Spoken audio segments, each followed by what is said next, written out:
Good evening, brethren. I want to thank you all very much for joining me tonight. As you can see, we're being very creative. This world that we live in today is prompting us to move from a face-to-face setting to one where we're meeting virtually. But it doesn't mean that there isn't still important things happening throughout our fraternity, and it's important that we stay in touch with you. So to get started with tonight's activity, if you would please bow your heads, I'm going to ask Dan if he could please lead us in prayer. Thank you, Grandmaster. Let us all be in the spirit of prayer. Almighty God, our Heavenly Father, we thank you for the opportunity to gather together this evening to hear what the Grandmaster has to say, as well as the rest of the line officers. Although, be it virtually, we are certainly in the spirit of Masonry. We ask that you watch over our servicemen and women wherever dispersed as they protect the liberties we enjoy. We certainly ask for your favor and your blessings upon all who may be suffering. We ask for your special blessing upon the doctors and nurses who are serving on the front lines, treating those who are in illness as a result of this pandemic. We ask that you keep them safe and bring them home to their families safe as well. We ask that you again watch out for our first responders who are there to protect us on a daily basis. We ask that you be in our hearts during this evening so that we may enjoy the spirit of Masonry as well as keep those who are in harm's way in our spirit. All of this we ask in thy holy and precious name. Amen. So mote it be. Thank you, Dan. Well, brethren, I trust that you're all home, safe and sound. I hope your families are safe and sound, and that you're complying with the mandates of our government and of the various notifications that have been distributed from Grand Lodge. I want to just give you a quick summary of where we stand today. As you all know, on March 16th, I issued an edict, basically empowering worshipful masters throughout this grand jurisdiction to be able to cancel stated meetings as a direct result of the COVID-19 pandemic. And I'm happy to report that worshipful masters throughout the grand jurisdiction have taken heed. They too very much have the health and security of our membership top of mind, and I've been receiving many notifications to that effect. Then on March 24th, I issued a notice in conjunction with the mandate that was issued by our governor to limit attendance at face-to-face meetings to 10 or fewer people. Our governor then revised his order, and therefore on March 27th, I issued an updated notice mandating that worshipful masters cancel or postpone all face-to-face events for the foreseeable future. Brethren, this is a difficult time. No one doubts that. We're transitioning to online events, but although our lodges are temporarily closed, Freemasonry remains open. There's important business that needs to be held. So what I would ask is for your indulgence in this period and to use it as really your opportunity to shine. We're all living in this world to the very best that we can. We understand the morals and teachings of Freemasonry. Now more than ever is your time to really partake of those teachings. Reach out and support a fallen brother. Get on the phone and check on your brethren, make sure they're okay. And it doesn't end there. Check with their families and check with our special ladies. Oftentimes these folks are living alone, and you would be amazed at what you can do to their day by a simple phone call. So I ask that you abide by your Masonic obligations and you help to take care of each other. Now, there's probably a number of people on the line who were not able to participate in one of our first 4 town hall sessions. Unfortunately, this pandemic struck in the middle of those sessions, and it prompted us to have to postpone our 4 remaining town hall sessions. So what I'm going to do tonight, with your indulgence, is we're going to walk through some of the content of what was discussed in the first 4 sessions. We're going to record some of the questions that come out, and we're going to make sure that we get answers back to you promptly. So with no further ado, we have some great news to share. So I'm going to turn this session over to Right Worshipful Brother David Collins for an update on charity. David?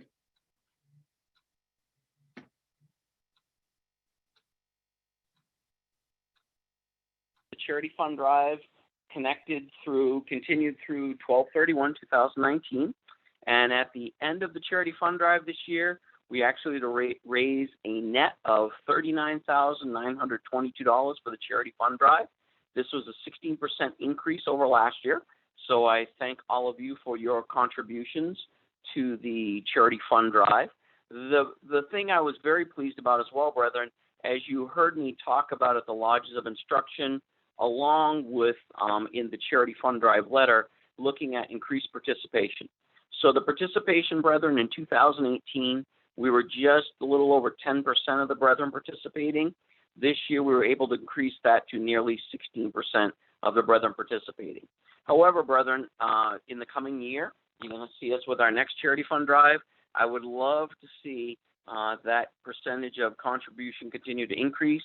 Brethren, not so much as for every dollar we gain for the total, but really just to see more participation. 15% of our total membership is not really a large number.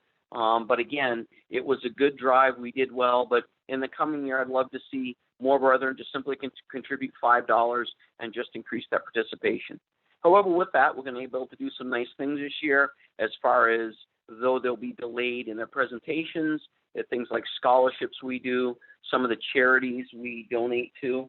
We're going to be able to help contribute towards that. Most of all, brethren, we have our part of our charity fund we certainly use to help those brethren in need, and we've certainly been able to do that in the last year. And with your help, with your financial support in the last year, we're going to continue to do that. So it's been a very good fund drive. Later in the year, as we get through this time of turmoil, the charity fund drive will start again for 2020. But again, thank you for all your contributions in 2019. And with that, Grandmaster, I'll turn it back to you. Thank you, Brother Collins. Fantastic job in your leadership, and congratulations to all the members of this grand jurisdiction that were able to give within the length of your cable tow. Your contributions are very, very much appreciated. Now, brethren, this is a new technology for you. And I realize it may take some getting used to, but if at any point you have any questions, by all means, please submit them via chat. We will do our best to answer them. So there's a question that's come in, David, relating to special requests for items like the Bahamas. How are those held? So, Grandmaster, when those funds are, if there are any special requests that are made, the Grand Lodge normally will make a donation when those MSA type requests come out, but often we'll get individual brethren, individual lodges that will contribute and earmark that money towards it, so that money goes directly towards that. However, when those MSA fund drives come out, the Grand Lodge through our total endowment are able to make a contribution as well. So it's definitely a twofold. If it's earmarked for it, it goes to that MSA appeal, as well as your charity fund money goes into the endowment, and we do make donations on the Grand Lodge's behalf to those drives. Hope that answers it. If we make contributions to the Bahamas, that the funding for that is above and beyond the $39,000 that was raised by the brethren. Is that true? Yeah, it comes out of our endowment. So we have an endowment, the New Hampshire Masonic Charitable Foundation.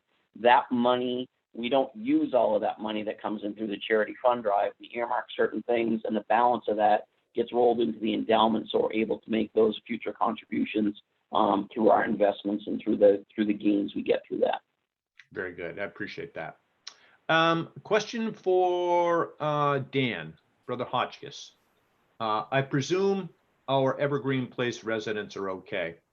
Is there anything that lodges can do to help with their needs during this event?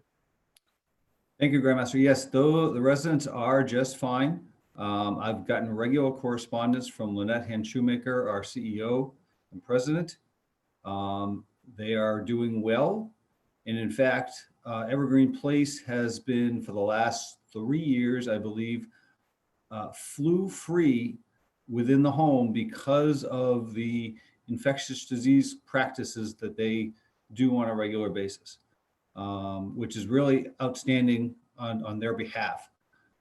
They are currently not allowing outside visitors to the home, including family, in this particular issue and pandemic that we're experiencing, really just to protect the residents.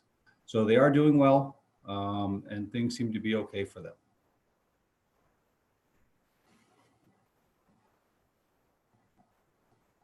Masonic license plates. Now, for those of you that haven't heard, some of you may have seen some news related to this on Facebook.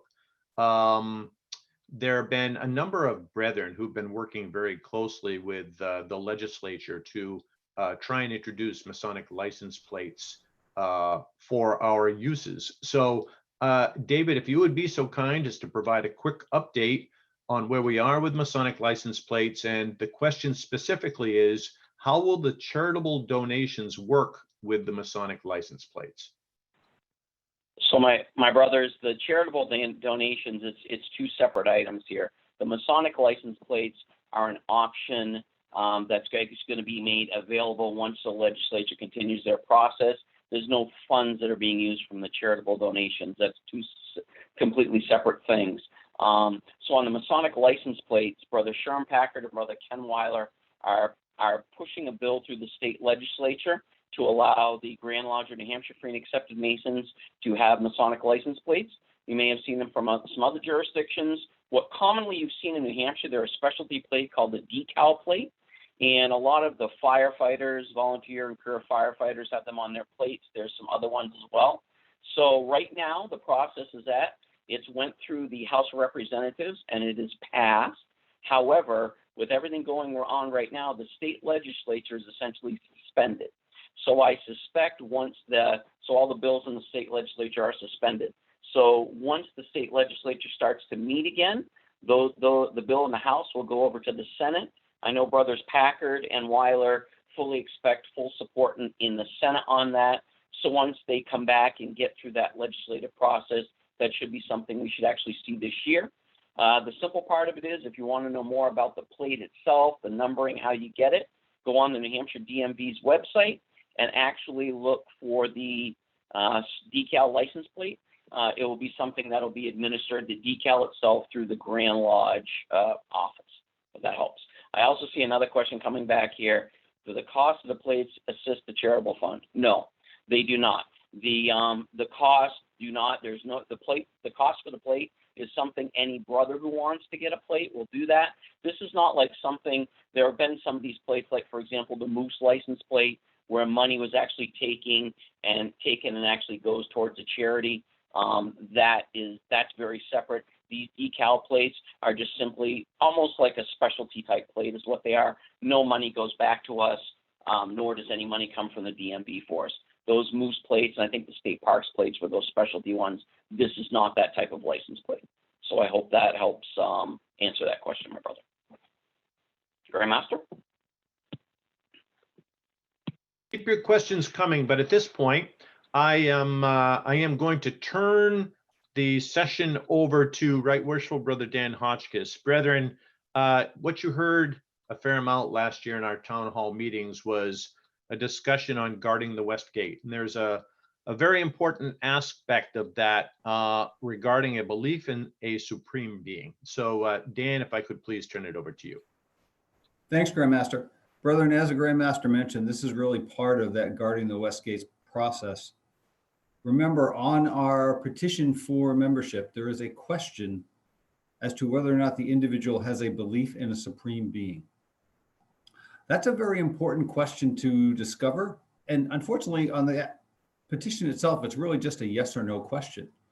So you really have to delve a little bit further to ensure that the individual meets the requirements of Freemasonry, specifically our very first landmark, which is monotheism. So you have to understand and determine from your conversations with these potential members whether or not they actually have a belief in a single supreme being. It is very important, and as I noted, it's part of our landmarks and is the very first landmark that is outlined in our Constitution. It's also in our Declaration of Masonic Principles, which are outlined before the Constitution. So as part of that process, as part of that investigatory process, you need to have that discussion. We've had some instances where we've had some individuals who have come to our door who are perhaps more spiritual in nature in their approach today and not really sure whether or not they have a belief in a single supreme being. So we have to make that determination before they walk through that door and take that first degree. That also obviously makes sure as part of that process that the book of faith that's on the altar for them to take their obligation upon is the volume of the sacred law that they have a certain belief in. We have the three standard ones that we typically have on our altar, the Holy Bible, the Torah, and the Quran. There may be others, but if you have a question as to whether or not this particular individual has a belief in a supreme being and what that belief is, that question should first go to the master of your lodge. If he doesn't know, it should go up to the chain, up to the district deputy grand master, and then from there, if he still has a further question, it'll come up to the Grand Master and we'll make a determination accordingly. This is a little bit different than the town hall format, so there's not a kind of give and take. But if there are any questions, I'll be happy to take some if there are some.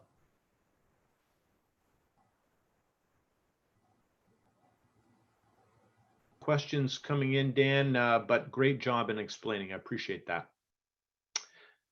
Next, I'm going to call on Right Worshipful Brother Scott Borthwick. Scott, because of his background in working with towns, is particularly qualified to be able to address questions and issues pertaining to building associations. So I've asked Scott to be on this call to provide an update on building associations and also touch on our Special Ladies Award. Can you hear me? I can. Yes, thank you, Grandmaster.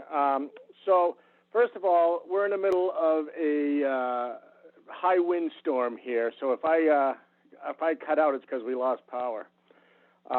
So, anyways, the first thing I want to talk about is the building associations. The Grandmaster, as he said, asked me to look into it, and the first thing we discovered was some discrepancies in the tax filings and tax status of building associations.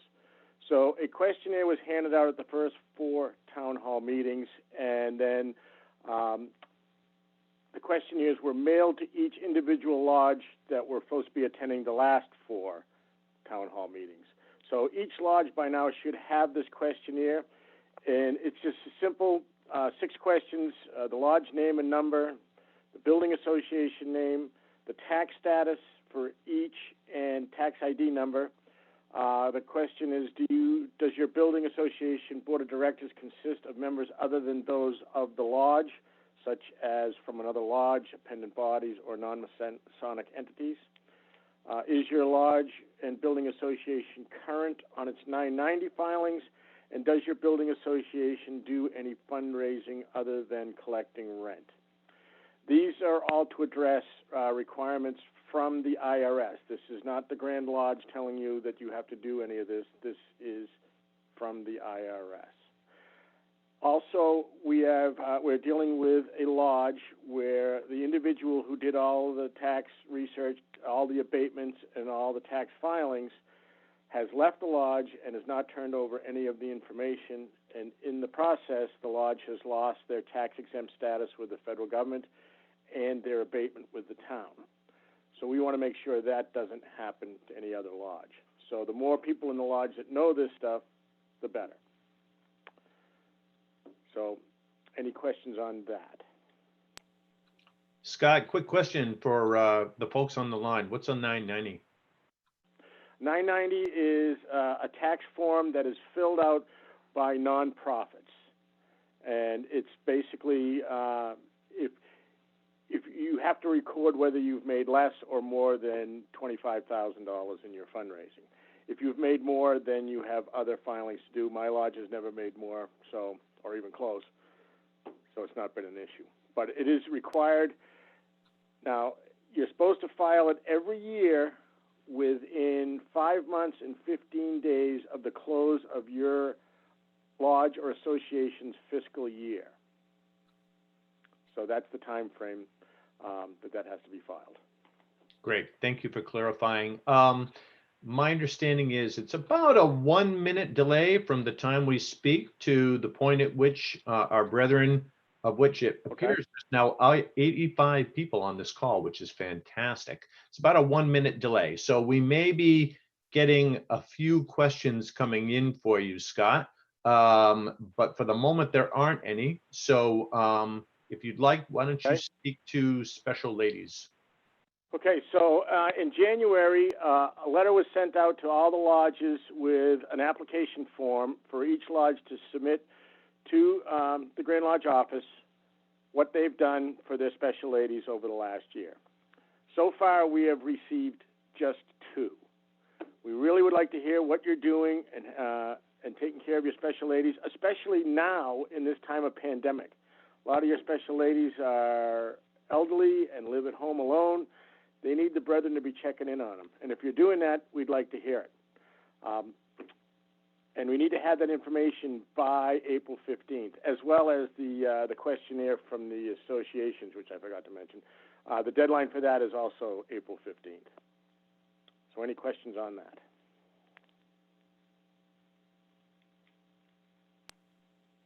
All right, Scott, thank you so much for that update. Brethren, we all know that you're doing wonderful things for the special ladies. All we're asking is that you take a few minutes, write down what it is that you're doing, and turn it in to provide an opportunity for the Silver Bowl. Scott, if you could just take a moment to explain that the group that won it last year, are they a large lodge? Yes, hi, Grandmaster. For some reason, I keep getting muted. But so last year, the award was given to Mount Cube Lodge in Orford. Mount Cube is a small lodge.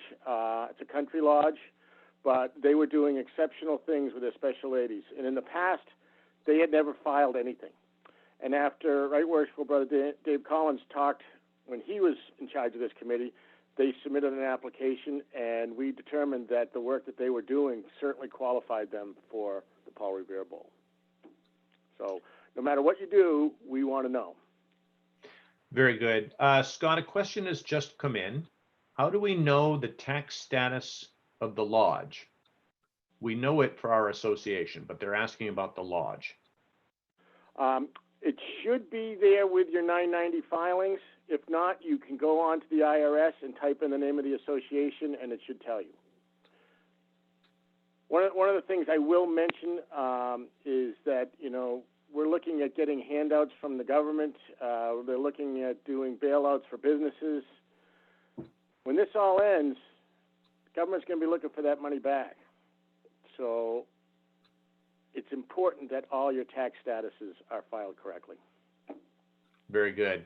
I believe this note is referencing the Special Ladies Award.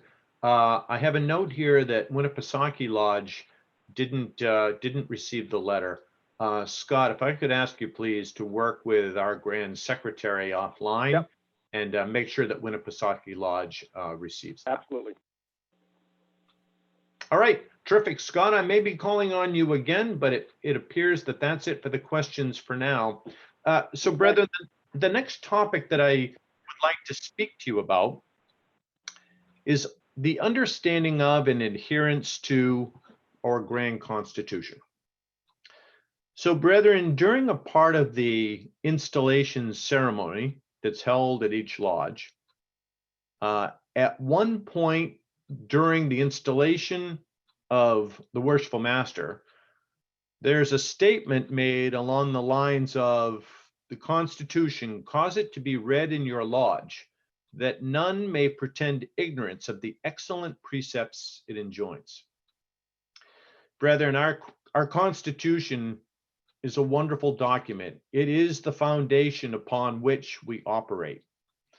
And we take an obligation, regardless of level of leadership, to adhere to that Constitution.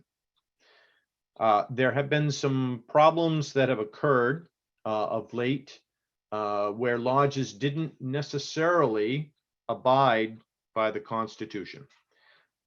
I would encourage you to go to page 22 of the Grand Constitution and reference a section called dispensations. And when in there, there are about 18 different dispensations. You know, a worshipful master really is empowered to manage his lodge as he sees fit. But that's within the guidelines of our Grand Constitution.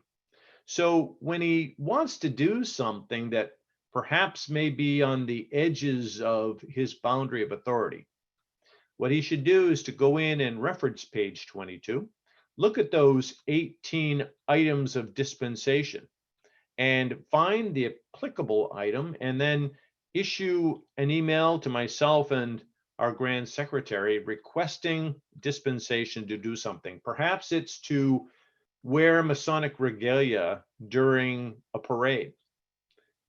The item that is of particular concern is non-Masonic use of a lodge room. We need to make sure that our lodge room is used in ways that are clearly defined by our Constitution. Now, you note that a rather strongly worded letter came out on my behalf, making sure that people clearly understand this requirement. This is something that is fundamental to what we do, and it's something that we cannot fool around with. So I would encourage you all to study the Constitution, focus on dispensations and your understanding of what you can and cannot do in your lodge room. We're pretty flexible, actually. If you call me up and say that you're just not sure, that's okay. Oftentimes we can work it out. There have been a number of items that you may think aren't traditional uses of a lodge room that have been approved. So err on the side of caution. Make sure you submit a dispensation request so that you know that you're covered. You know, there immediately after I issued this notice, a number of folks approached me saying, but we allow, you know, other organizations like Eastern Star to use our lodge room. Is that okay? Absolutely. I understand that a number of lodges are using your rooms as a source of revenue. We need to make sure that this is sustainable. So err on the side of caution, submit a dispensation request, and we will see what we can do. Fantastic. So I have just been informed that there are 92 brethren that are participating in tonight's event. I think that's absolutely fantastic. And once again, it demonstrates that Freemasonry is alive and well in this grand jurisdiction. Now, what I'd like to do is, you know, oftentimes the question has been asked, what value does Grand Lodge offer to a Blue Lodge? Well, there's a couple of very specific examples that I'd like to talk to you about. First, I'd like Right Worshipful Brother Larry Sprague, if he could, to please talk for a moment about an upcoming initiative that hasn't been launched yet, but you'll be hearing more about it soon regarding Masonic passports. Larry? Chris, if you would please unmute Larry. Or Larry, can you unmute yourself? Having trouble, Grandmaster, just a moment. Okay. There we Can you hear go. me now? Okay. All right. So many people are familiar with the Scottish Rite Passport. It's a little, it's a booklet, probably 3.5 by 5 inches in size. It can fit in your shirt pocket. And it encompasses all 29 degrees of the Scottish Rite. You go around filling it up, and when you're done, you get some kind of recognition. We thought that maybe we could make this work for Blue Lodge in New Hampshire. And we used to have passports. We still have them, but we don't push the program anymore, where you would go and visit lodges. The secretary, the master would sign it, and you tried to visit every lodge in the state. Well, we were thinking that you could probably print new passports and have every lodge in the state listed. And 6 months from now, it would be obsolete because there will be fewer lodges, because lodges merge on a regular basis. So the Grand Master tasked me with coming up with a passport that would stand the test of time and still be relevant after lodges merge.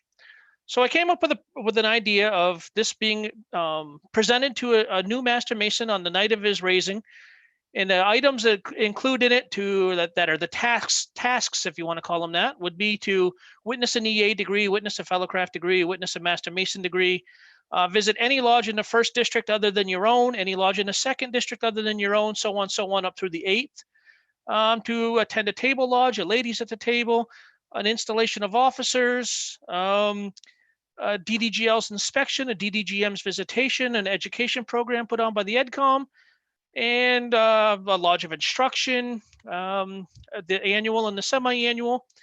And the whole point of the passport is to get the new candidate, the new Master Mason, interested, active, and engaged in traveling in Masonry. There's nothing in there about other bodies, Scottish Rite, York Rite, Shrine, Eastern Star. There's nothing in there about the youth groups. There's nothing in there about being installed an officer in your lodge. Nothing in there about learning a piece of ritual. The whole point is to get people engaged and active. And if you really try, you'll be able to complete your passport within a year. You can't do it in 6 or 8 months, but within a year. And when you do, you will have some type of recognition, probably like the Grand Master recognizes newly raised Master Masons at the annual and semi-annual. And you'll get some type of probably a frame certificate saying so. But at the end of it, we will have a newly raised Master Mason who's been active and engaged for a year. So he will probably, I hope so, is more apt to stay engaged and active. So we should have that fairly soon. I just saw a note that the Lisa from the Grand Lodge office took the passport home to work on it this weekend, and she will be in touch with me soon. And another one saying that we should also add an outdoor degree. That's something I never thought of. That's something we can probably think about. Grandmaster? Very good. Thank you, Larry. I appreciate the update. We'll see if some more questions come in, but while we're waiting, Dan, could you perhaps share with the team what those banners are in back of you? What's that all about? Sure. Thank you, Grandmaster. So, brethren, the Grandmaster, many of you heard the Not Just a Man, a Mason discussion that we had at our semi-annual communication back in November. So the Grandmaster is all on board with this particular program. And one of the things that he tasked me to do is to come up with a couple of the banners from that program. And I'm going to move out of the way. Maybe you can see them.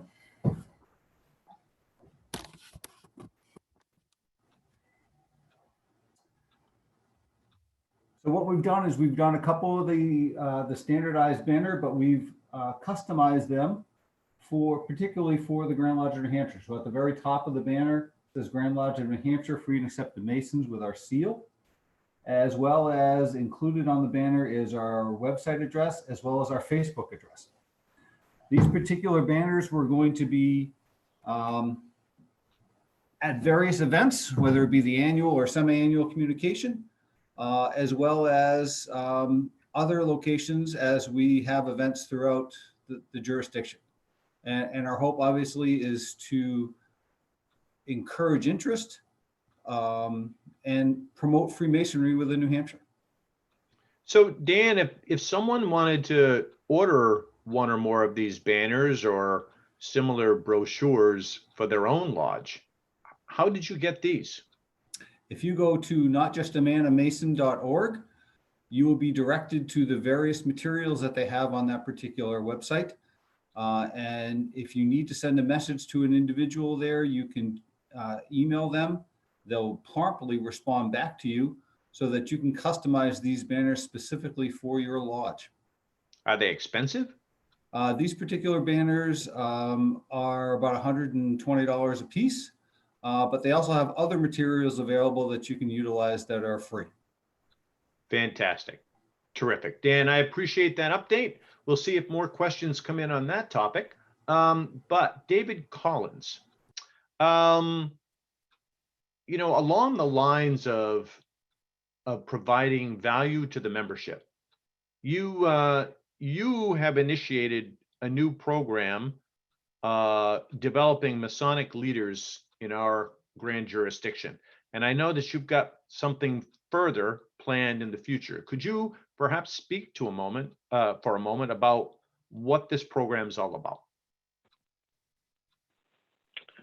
Sure. Thank you, Grandmaster. So last year, we've heard from quite a while from Grand Lodge, from the members of Grand Lodge, that they were looking for more things for us, more things to do. Leadership was always a struggle in lodges, and for that reason, I worked with the Grand Master to develop, and several of the brethren in the line, to develop a leadership training program. And essentially what this is, it's a program that's open to any officer of any constituent lodge or any individual any brother that's going to be an officer in a lodge. We held the first one last fall. It was held in Concord, New Hampshire, over two days. The way we did it, brethren, is we essentially ran 2 half-day seminars, simply because we found in the past that when we try to bring you in for an entire day, it becomes overload, and it's challenging to get items out of it. So what we did is broke it into 2 days. It starts on 8:30 and goes to 1 o'clock the first day. And then a week from that, we did it on a Saturday. A week from that Saturday, it then goes again from 8:30 to 1. And what we do simply is this, my brothers. We take the first day and we start right out saying, why is leadership important? Why is it important for the officers' roles in the lodge? We talk about short-term and long-term planning, and you leave an assignment for the first day. And the assignment is that you need to, for whatever position you are in lodge, from the master all the way down to Tyler, what do you actually need to, you would need to look at some short-term and long-term goals. We bring you back in the second day. We talk about those long-term and short-term goals for each individual. It's a very open forum. And then we go into, kind of implementation of helping to implement it. So it worked very well. We had about 30 brethren attend that last fall. The next one is planned for April 11th and April 18th, and it was originally planned in Hampton. Well, with everything that's going on right now, that's certainly not going to happen in person. Well, what I would like to do, there's available technology, very simple to use. I'm polling the brothers right now that have taken that are interested in taking the leadership training to see if they'd be interested to do an online one. And with that, I would probably structure it similarly. It may be a little bit more condensed, because I know once you sit on a computer for several hours, it may get a little long in the tooth. So that's my intent. If brethren are interested, I'd love to hear from you. Email myself, email the Grand Lodge office. And what I would like to do is still have that leadership training seminar, do it on Saturday, April 11th and Saturday, April 18th, and essentially do that from a web-based platform, just like we're doing here tonight. The nice thing is, with the presentations and everything, the visual, we can put those right up on the electronic meeting format, and it'll work very, very well. So again, just wanted to let you know that that's what I'm looking at right now. So I'm going to poll the members. If there's interest, and it only takes a few to have interest, I will actually plan on doing that in a live web-based format. So I see there's some questions that came in. So what I'm going to do is I'm going to let the Grand Master kind of jump back, and then we'll see what we have for questions. Sure. So David, what you have done, I think, is a watershed event. For the longest time, worshipful masters have sometimes made it to the East without being fully prepared. And I personally believe that the program that you've put in place, and the fact that you've leveraged other people throughout our fraternity who are demonstrated leaders and worked with them really shows in a fantastic way how we can grow new leaders in our fraternity. So I commend your efforts there. Dan, there's been a few items coming in asking about the specific banners. One suggestion was that they might make a great item for use at open houses. But in addition to that, the question was, what other ideas do you have for raising awareness of Freemasonry in our communities? Thanks, Grandmaster. In terms of raising awareness, brethren, aside from the open house that we do, and remember, the Grandmaster made that optional last year, and I'll let him speak to what his plans are for this upcoming year. However, I think the key for each of us is if your town, many towns do like an old home day or something along those lines. It's a wonderful opportunity for you to get involved in what's going on within your town, as well as hold an open house during that same period. For instance, I know in Goffstown at my lodge, every October, the town does a big pumpkin festival. So it actually happened to coincide with our Grand Lodge open house. But however, the past couple of years, it's actually been the weekend before. So we've actually opened up the lodge during that weekend as well, and allowed folks to park in our parking lot and just walk to the downtown, because it's a short walk from the lodge to the downtown where all the festivities were occurring. So those are just a couple thoughts and ideas as to how you can try to get yourselves a little bit more active within your lodge, within your town. It doesn't have to be at the same time frame as the open houses have been. If it's something in June or May or July, certainly feel free to do that and try to become more active within your community. Terrific. I appreciate that. So along the lines of open houses, you all know that this year I made open houses optional for being held on the third Saturday in October. But I strongly encourage you to hold open houses. Brethren, we want to raise the awareness of Freemasonry in our communities. That's a great way of attracting and replacing ourselves. So I would encourage you to find, as Dan pointed out, new and innovative ways of raising awareness in your community. An open house is one way to do it, but open houses don't work for everyone. What we did is about 10 years ago, the Grand Lodge of Massachusetts, which unlike New Hampshire, is able to advertise. So they were doing TV campaigns, banner campaigns, in order to attract people to their open house. Well, New Hampshire, not having the funding that our neighbors have, used that same day, that third Saturday in October, to host open houses throughout the entire jurisdiction. And this worked really well, really well. And I want to commend Right Worshipful Brother Bill Sawyer for the tremendous work that he did, and Worshipful Brother Frank Serra for creating all the signs that he did for us. It's a great program. And that program still exists.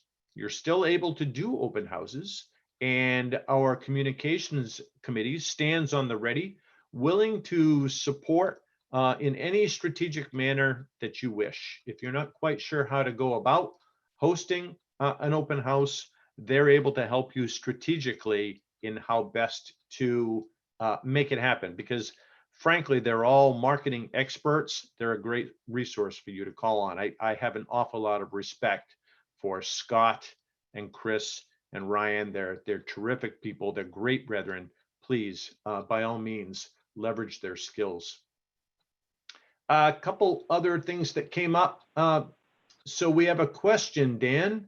Are the banners waterproof? These are actually, yes, they are. They are a premium vinyl.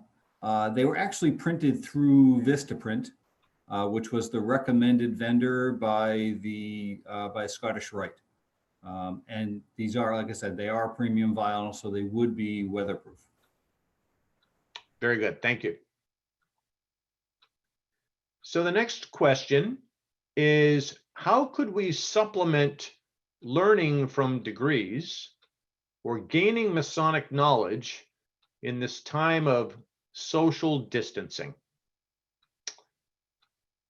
So do any of the line officers want to chime in? Put up your hand if you do. All right. So very interestingly, brethren, this is a challenge for Freemasonry throughout the country and frankly throughout the world. As we deal with a fraternal organization that's used to doing everything face to face. We can't do that temporarily. So we've got to come up with ways to share knowledge virtually.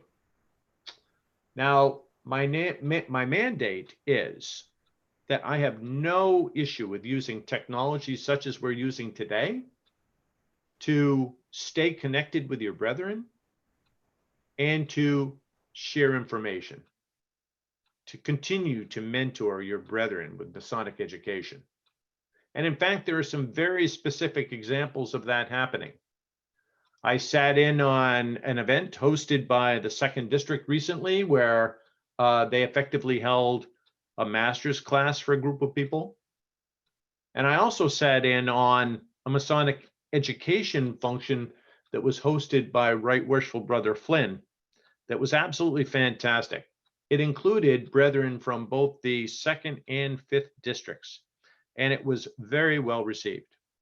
So brethren, my message to you is, while we can't physically meet in our lodges today, there's nothing to prevent you from opening up a session such as this, inviting brethren, and having information exchange about Masonry.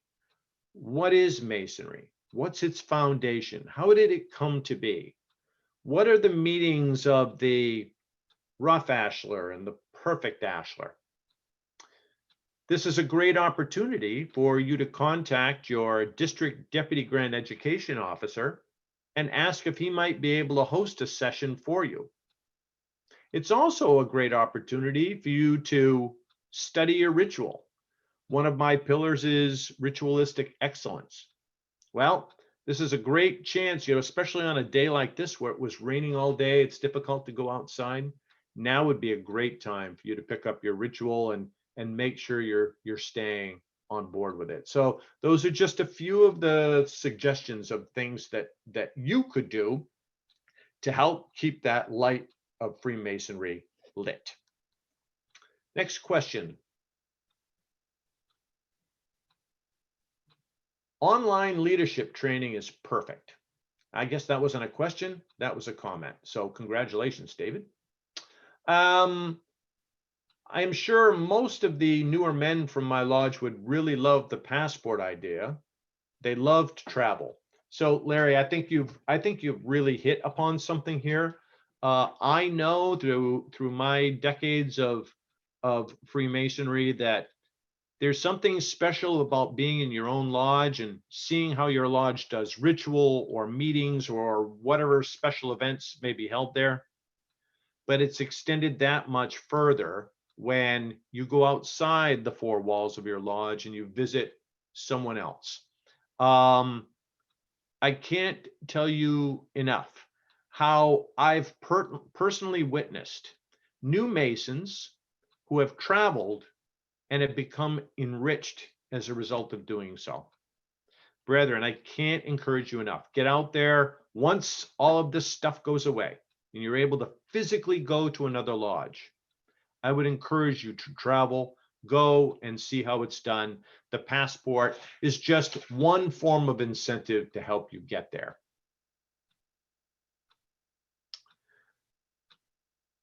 So I see a note here. The Communications Committee is working on a document that speaks about the open house, and they are more than open to receiving any comments or suggestions. So I would encourage you to reach out to articles at nhgrandlodge.org. That's the generic email address that we have for the Communications Committee. They would be happy to provide you guidance. David, are both sessions of the leadership training required, or can they benefit someone who can't attend both sessions? So, Grandmaster, the preference is that on leadership training that you attend both sessions. If you attend one and not the other, you're going to find there's going to be a certain amount you're lacking. What I would say is, if you're only able to attend one session, it really should be the first session, because though you're going to get good information on the second session, what you're going to be very lost in is we're going to be talking about short-term and long-term planning at the beginning of session 2. So what would happen is that would really probably confuse you a little bit in that perspective. So yes, you can certainly do it. Just let me know, because these meetings are going to be an invite-only meeting, so I know who's in the meeting. So as far as that, if you only attend one, certainly we've had brother do that. I would say if you can only attend one, attend the first one. If you really can only attend the second, know, brethren, that we're planning on doing multiple of these per year throughout the jurisdiction. So there'll be other opportunities, but I would certainly encourage you to attend that. Very good. I think there's some more questions as well, Grandmaster, on there, it looks like. Yeah, so I see a note here that today the president announced a 30-day extension of the social distancing guidelines. So take heed, brethren. Basically, I had guided you through May 4th. So I think that's pretty consistent with the guidance. There's another comment that came in. This is a public service announcement. God willing, the Grand Lodge of New Hampshire has been honored to be asked to travel to Pittsfield, New Hampshire, where we're going to be performing a cornerstone ceremony on their local library. And this brother points out that this is just another great way of demonstrating to your community the wonderful things that Freemasonry is all about. We had the honor of doing this at a church in Farmington last year, and it was very well received. I'm sure a number of you know that we've done similar things at Dover High School and a school down in the Hampton area, as well as the cornerstone of our State House in conjunction with its anniversary. So cornerstones are a great way to help show what Freemasonry is all about. All you need to do is to contact me through the secretary to the Grand Master, and we would be more than happy to make that happen for you. Bear with me here for a moment. So there's a comment that's come in saying some other Grand Lodges are implementing ritual contests to be held upon return from distancing, because so much time exists right now to learn ritual. I think this is a fantastic comment. One of the challenges that we face right now is, how do you handle ritual in a virtual world? Now, my current guidance to you, brethren, is that I'm not going to allow ritual to be conducted. You can certainly hold meetings in a virtual manner, but ritual cannot be performed.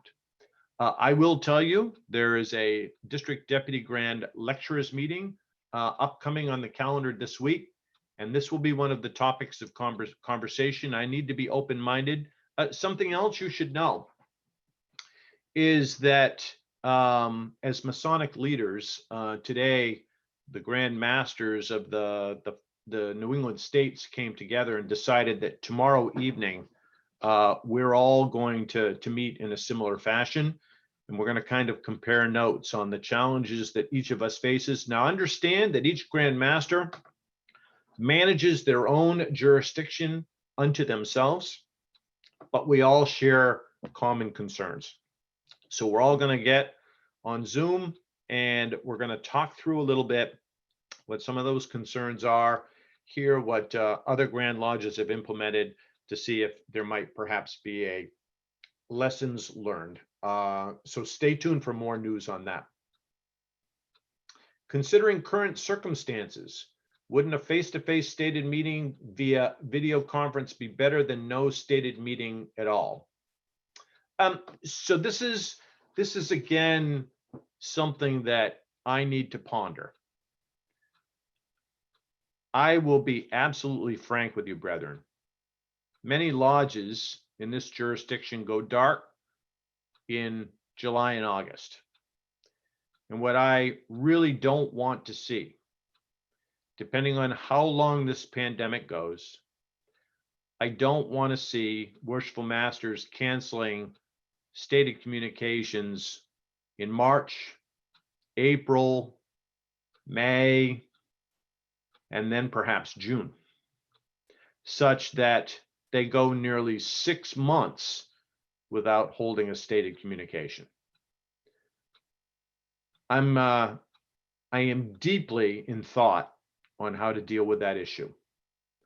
I haven't reached the point yet where I'm going to authorize stated meetings, including formal openings and closings, to be held in a virtual manner, but it's something that I'm thinking an awful lot about lately. So my brother, I thank you for the comment.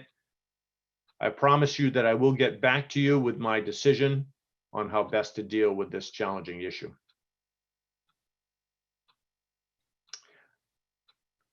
There's a technical question that's come in related to the Zoom account. My understanding is the Zoom accounts that you can get, I believe, for free, have a limit of lasting for 20 minutes. If you wish to get an account that provides more users to come online and goes for longer than that 20-minute threshold, you need to pay a fee. I don't believe it's a very expensive fee. I don't have the details here handy, but I'm sure this is something that the communications team could help you with. For traveling, I'd like to bring my own Master Mason apron. Where do you recommend I get one? David, do you want to comment on this?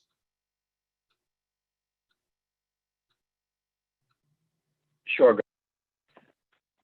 Can everybody hear me okay? So my brother with a Master Mason apron, I guess my initial thing it's my understanding, I'm not aware of any lodge in this jurisdiction when you're raised as a Master Mason, you're actually provided an apron from the lodge. A lodge gives you an apron, and I believe that's standard practice for all the lodges in this jurisdiction. I've not heard of that, but as far as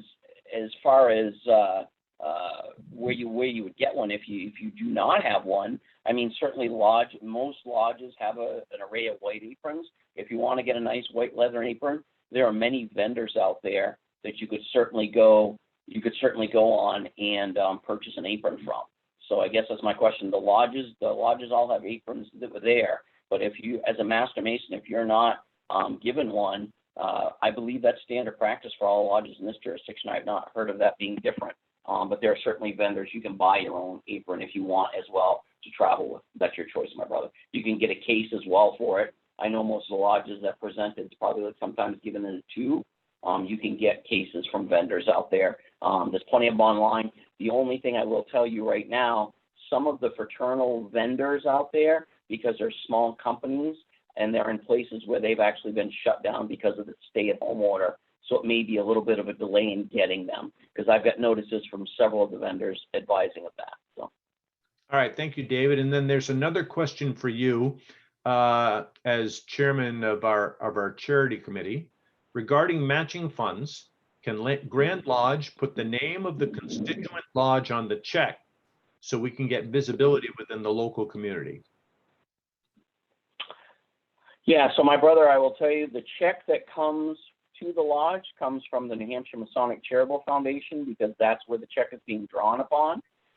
As far as the lodge putting their name on the check, I'm sure there's something in the memo. I can confirm with the Grand Lodge office how they do it, if they put something in the memo line, but I'm sure as well the lodge themselves could type something in there. I will get with the Grand Lodge office, but the check itself, they're pre-done checks, and the checks do state on them in very big letters, the Hampshire Masonic Charitable Foundation. But I will inquire from the Grand Lodge office, and I will have the Grand Secretary get notice out to everybody on that. Good question. Thank you. And we're currently experiencing our first thunderstorm of the season. I hear it booming out there. A couple of answers to the technical questions that were asked before regarding Zoom. I'm told that it's $15 per month, but a brother has indicated that the 40-minute limit on Zoom is temporarily increased to unlimited, but he's not certain if that's correct. So I would encourage you once again to do some research of your own, but also feel free to reach out to our communications committee if you're needing any technical assistance on how to do sessions such as this. By all means, I would encourage you to do that. Well, brethren, I don't see any further questions coming in. And you've been with me and your Grand Line for an hour now. I hope that you have found this a useful part of your day. I want to thank the Grand Line for making themselves available and to answer these various questions and to make their presentations. One comment that just came in, white aprons are welcome everywhere. That's very well said. I also want to thank my communications committee. I know that Scott and Chris are on this line, making sure that that this event goes as planned. I also want to thank Ryan for all the work that he does in terms of graphic design and formatting of the various marketing materials we put out. These are three fantastic brethren. They're a true resource. I think it's also important for you all to know in this time where we're all working from home, that your Grand Lodge office is working from home. Roberta, Lisa, Mark, Tom, they're all working from home right now. But when you call the phone, you're going to get an answer. They have got things set up so that they are able to work efficiently out of their homes. They do a fantastic job for us. I can't thank them enough for everything that they do. Any chance you get to thank our office staff, I would encourage you to do it. Brethren, I'm going to leave you with these closing comments. And a few of the things that I'm going to say, I'm not going to tell you where they come from, because in addition to Master Masons, we may very well have some entered apprentices and fellow crafts on the line. Oh, thank you. Quick reminder before I get to that. I want to go through and I want to announce to you all something that makes me very proud. Now, I had an opportunity to go through districts 1 through 4 and announce appointments for the brethren in those districts, but I didn't have a chance to do so for the other districts. So I am going to go through those districts now. So what we've been doing in the town halls is to applaud after each of these names, and it's not possible to do that. So what I would encourage you all to do, when you hear a brother either from your lodge or from your district, reach out to him and congratulate him for stepping up and helping us all. In district number 5, District Deputy Grand Master remains Dennis Tuttle Jr. In district number 6, your District Deputy Grand Master remains David Bennett. In district 7, your District Deputy Grand Master remains Ralph Carter. And in district number 8, your District Deputy Grand Master remains David Rich. These brethren are doing an absolutely fantastic job in representing me in their districts. You should all be very proud of the work that they do. In a similar fashion, you should be very proud of the following names that I'm going to announce. District Deputy Grand Lecturer for District number 5 is Jackson Marston. District Deputy Grand Lecturer for District number 6 is Alfredo. District Deputy Grand Lecturer for District number 8, Ken Larry. And District Deputy Grand Lecturer for District number 8, John Loban. Again, these brethren have been working with me in this Masonic year and have done an absolutely fantastic job. And I'm very pleased to say that they're going to continue on with their term into the next Masonic year. District Deputy Grand Education Officers. I am very pleased to say that in district number 5, and you'll understand why this change is happening in a moment, but Tim Stickney out of Corinthian Lodge is going to be the new District Deputy Grand Education Officer for District number 5. Stephen Hurd, who does a fantastic job in District number 6 as the DDGEO, will continue in that role. Same for Michael Kramer, who's doing a great job in District number 7 as DDGEO. And Robert Paradis for District number 8, continuing on as District Deputy Grand Education Officer. Other appointed officers. Well, there's this fellow who's your Deputy Grand Master, who comes from District number 8. That would be Right Worshipful Brother David Collins. Let me see. I believe Grand Chaplain Mike Stewart is carrying on as Grand Chaplain. Thank you, Mike, for your help. As well, Tom Ladd out of District 8 is continuing on as our Grand Chaplain. Thank you. An important change, brethren. I can't thank Right Worshipful Mike Salisbury enough for the work that he's done in this grand jurisdiction. Michael is a top-notch Mason, but Mike experienced a medical event last year for which he's still recovering. In addition to that, he's signed on again as master of his lodge. So he came to me and he asked that he step down from our grand lecturer position. So I'm very pleased to announce this evening that Right Worshipful Brother Chris Busby will be our new Grand Lecturer, and he will continue to work with Right Worshipful Brother Dennis Tuttle Sr. as our Deputy Grand Lecturer.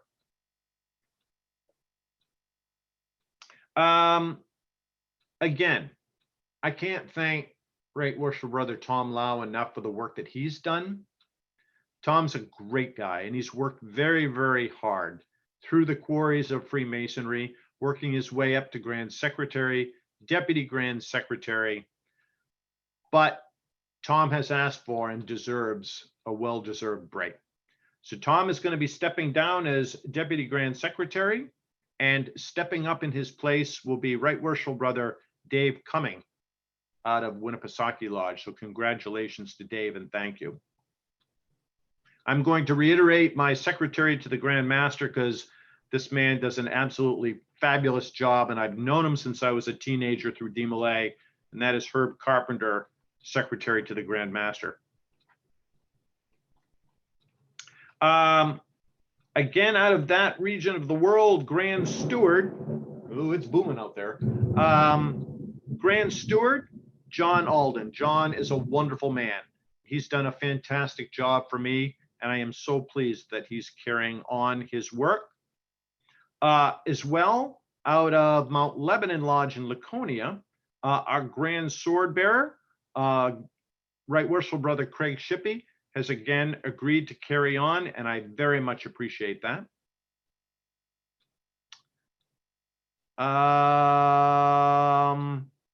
And then the other name that I want to mention is that Right Worshipful Brother Paul Smith, who's done just an absolutely fantastic job advancing Masonic education in this grand jurisdiction, has decided that he needs to make sure that he's got his priorities straight when it comes to his family and his career. He's done a great job for us, but he's asked to step aside for a bit. He wants to remain on the EdCom committee, but he'll be stepping down from his role as Grand Education Officer. And in his place, I'm very pleased to announce that Brother Dave Ackridge has stepped up and will be the Grand Education Officer working with Malcolm Wolf. So those are appointments for those people who I have not yet announced. Congratulations to each of you. I very much appreciate your support. Let's see. We do have a comment. We will be in to check the mail and send things that need sending as well. Yes. So while the Grand Lodge office staff is working from home, they do still make a point of going in and making sure that any paperwork that is arriving at the office is addressed. So as I was saying before, there's a few things I'm going to say now to close. and I won't tell you where they're from, just because we may have entered apprentices, fellow crafts on here, and as in addition to Master Masons. But there are a few words for us to consider in this challenging time. For there is hope of a tree if it be cut down, that it will sprout again, and that the tender branch thereof will not cease. Let the world observe how Masons love one another. Freemasonry notwithstanding, still survives.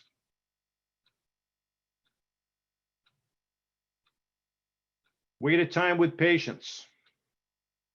This too will pass. We will meet again upon the level, because lodges may temporarily close,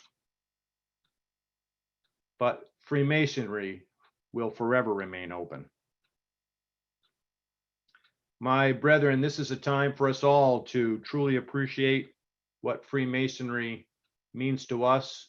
Use this as a time of reflection, a time to do good. And I will tell you this, my brethren, that we hunger and thirst for that time when we will be together again on the level, where we can greet each other with a handshake and a hug and say, welcome back.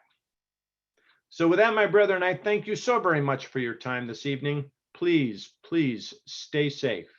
If God forbid, any of you become impacted by this virus, you or your families, please reach out to the Grand Lodge office and let them know how we can help. Mark does a great job of keeping me informed of these sorts of things, and I am sure he will pass along to me any brothers or families of brothers who perhaps are in need of our assistance. So, brethren, that's my charge to you. Pick up the phone, call your brethren, make sure they're okay. Do the same with our special ladies. Make sure they know that they matter and that they are important to us. And take care of yourselves. Brethren, I thank you so very much for all of your assistance, and I wish you a health and safely good night.